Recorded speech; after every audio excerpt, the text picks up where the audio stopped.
এর বাইরে গত 14টি মাসে যেটি আমরা দৃশ্যমান দেখতে পাচ্ছি সেটি হলো বিএনপিকে জলে স্থলে অন্তরিক্ষে বন্ধুহীন করার জন্য, বিএনপিকে জলে স্থলে অন্তরিক্ষে অসংখ্য শত্রু মোকাবেলা করার জন্য বা মুখোমুখি করার জন্য অনেকগুলো মেটিকুলাস ডিজাইন তৈরি করা হয়েছে। প্রথমত হলো পশ্চিমের সঙ্গে বিএনপির যে সম্পর্কটি, এই সম্পর্কটি যেন ভালো না হয়, অর্থাৎ ইউরোপ এবং আমেরিকার সঙ্গে। এই জন্য একটি চক্র কাজ করছে বিএনপির ভেতরে।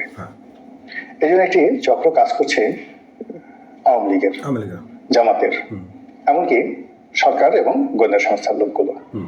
ফলে গত 14 মাসে আপনি দেখেন যে ইউরোপীয় ইউনিয়ন এবং আমেরিকার যে দৃষ্টিভঙ্গি বিএনপি সম্পর্কে কতবার পরিবর্তন হয়েছে। দ্বিতীয়ত, বিএনপি সর্বোচ্চ চেষ্টা করেছে ডক্টর মোহাম্মদ ইউনূসের সঙ্গে একটি সৌহার্দ্যপূর্ণ সম্পর্ক স্থাপন করে চমৎকার একটি নির্বাচন করে তারা ক্ষমতা আসার জন্য। এবং এই বিষয়টিকে তারা যত সহজ মনে করেছিল, জনাব তারেক রহমান সাহেব কিন্তু অতটা সহজ মনে করেননি। তিনি সুদূর প্রবাসী থেকে যেটি বলার চেষ্টা করেছেন যে এবারের নির্বাচনটা অতীতের যে কোনো নির্বাচনের চেয়ে জটিল মনে হয়। তিনি আরো বলার চেষ্টা করেছেন যে যত সহজে আপনারা ক্ষমতা দেওয়ার চিন্তা করছেন, পরিবেশটা কিন্তু অত সহজ নয়। বুঝতে পারছেন আগে থেকে দলের চাঁদাবাজ, যাকে বলা হয় মাস্তান, আজেবাজে লোক যারা ছিলেন তাদের বিরুদ্ধে ব্যবস্থা নেওয়ার জন্য তিনি প্রাণান্তর চেষ্টা করেছেন। কয়েক হাজার সেই অবাধ্য নেতাকর্মীকে, দুষ্ট প্রকৃতির নেতাকর্মীকে তিনি বহিষ্কার করেছেন, কিন্তু ফলাফল হিতে বিপরীত হয়েছে।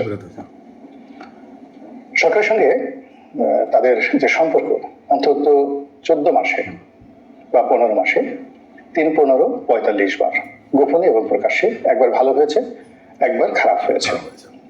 আরো অবাক করার বিষয় হলো যে সরকার এবং বিএনপি একে অপরকে কেউ বিশ্বাস করছে না।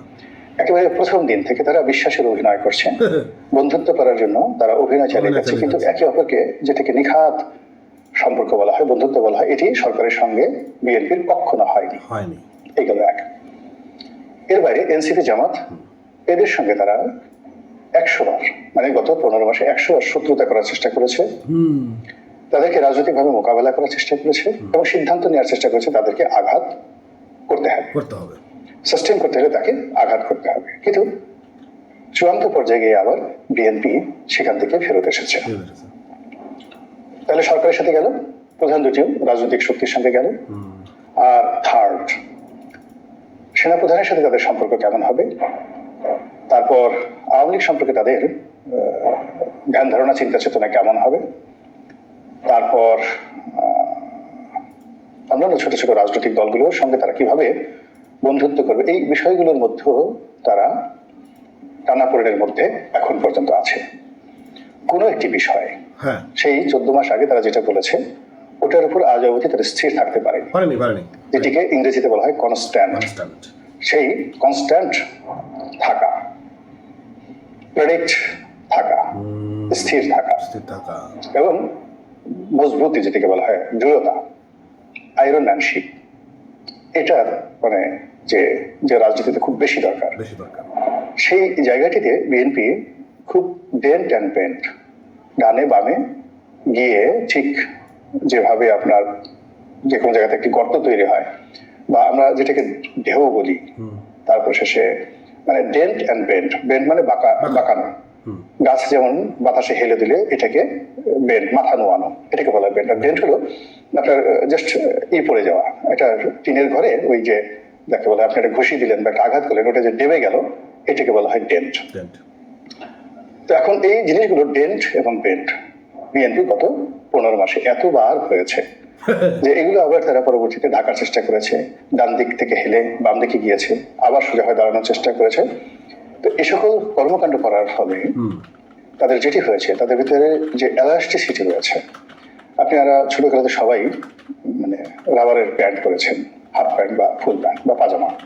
তো বারবার যদি আপনি রাবারকে টানা হেঁচড়া করেন, তাহলে ওটার যেটা স্বাভাবিক মানে বাড়ার বা সংকুচিত হওয়ার, প্রসারণ এবং সংকুচিত হওয়ার যে ক্ষমতা থাকে, এটা একসময় জিরো হয়ে যায়, ওটা দড়ির মতো হয়ে যায়, মানে আপনি টানলেও আর ছিঁড়ে যাবে, আর ওটাকে কোনো অবস্থাতে ছোট করা যায় না। এটাকে এলাস্টিসিটির যে পাওয়ার বলা হয়, এই পাওয়ারটা জিরো হয়ে যায়। তো বিএনপি যে তার স্বাভাবিক একটা এলাস্টিসিটি দেখাবে, কখনো নরম হবে গরম হবে, এটা এত বেশি পরিমাণ হয়ে গেছে। এখন এই দলটির সংকোচন এবং প্রসারণ এই দুটোর শক্তি হারিয়ে তারা ফেলেছে। ফলে বিএনপি যদি হুমকি দেয়, হ্যাঁ, এখন সরকার সেই হুমকিকে ভয় পাচ্ছে না।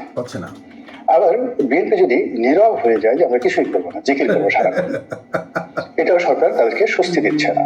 এই কারণ হলো এত বড় একটা দল, এটা তো নির্বিষ নয়, কাজেই তারা শান্তশিষ্ট থাকতে পারবে না। ফলে তাদের যে এলাস্টিসিটি এটি নেই, তারা একেবারে ছড়িয়ে ছিটিয়ে পড়েছে, তারা গোল হতে পারছে না, তারা একত্র হতে পারছে না। তো এই অবস্থাতে তারা যে কাজটি করেছে, এগুলো হারিয়ে ফেলেছে, ওগুলো হারিয়ে ফেলেছে, নিত্য নতুন শত্রু তৈরি করে ফেলেছে। আর বিশ্বস্ত বন্ধু যারা তাদের বিপদের দিনে ছিল, সে সকল মানুষের কাউকে কাউকে তারা দূরে সরিয়ে দিয়েছে, কেউ কেউ দূরে সরিয়ে গিয়েছে, অনেকে শত্রু তৈরি হয়ে গেছে, এবং অনেকে খুব বিখ্যাত লোক, বিএনপির খুব বিখ্যাত লোক, মন্ত্রী পর্যায়ে বিএনপি যাদেরকে নিয়োগ দিয়েছিল, এবং বিএনপি যাদের জন্য অনেক কিছু করেছে, এবং তারাও বিএনপির জন্য জীবনটাই শেষ করে দিয়েছে, এই সকল মানুষ এখন জামাতে চলে গেছে, হেফাজতে চলে গেছে। তারা বিএনপির নাম শুনতে পারে না, তারেক রহমান সাহেবের নাম শুনতে পারে না। এটা নিয়ে মিডিয়ার যে কিছু বিষয় দিয়েছে, আমি যেগুলো জানি ইন ডিটেলস আরেকটা ভিডিও করব। তো কাজে এই যে সবকুল হারানো বিএনপি এখন কোন কুলে গিয়ে শেষ পর্যন্ত আশ্রয় নেয়, বা কোন তীরে গিয়ে তারা দাঁড়ায়, এবং কিভাবে তারা ক্রিয়া এবং প্রতিক্রিয়া দেখায়, সেটি দেখার বিষয়। মহান আল্লাহ আমাদের সবাইকে হেদায়েত দান করেন এবং হেফাজত করুন। আসসালামু আলাইকুম ওয়া রাহমাতুল্লাহি ওয়া বারাকাতুহু।